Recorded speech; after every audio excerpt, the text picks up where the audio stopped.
ہم ایک مشکل دور سے گزر رہے ہیں، ہمارے معاملات میں آسودگی نہیں ہے، ہمارے معاملات دن بدن بگڑ رہے ہیں، ہر شخص ان وجہوں سے پریشان ہے، لیکن ہمیں پھر بھی اللہ یہ بات نہیں کہتا کہ تم نے مایوس ہونا ہے، اللہ پہ بھروسہ کرنا ہے۔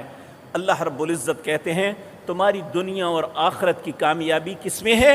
وَسَارِعُوا إِلَىٰ مَغْفِرَةٍ مِّن رَبِّكُمْ، سب بھاگ پڑو اللہ کی مغفرت کی طرف۔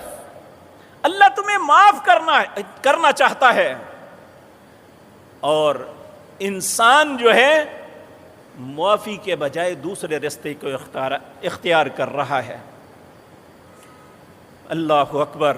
تو میرے عزیز بھائیوں، اللہ رب العزت ہمیں آج دعوت فکر دیتے ہیں، ہمیں ایک سوچ دیتے ہیں، ایک راستہ دیتے ہیں۔ وسارعوا، لوگوں جلدی کرو۔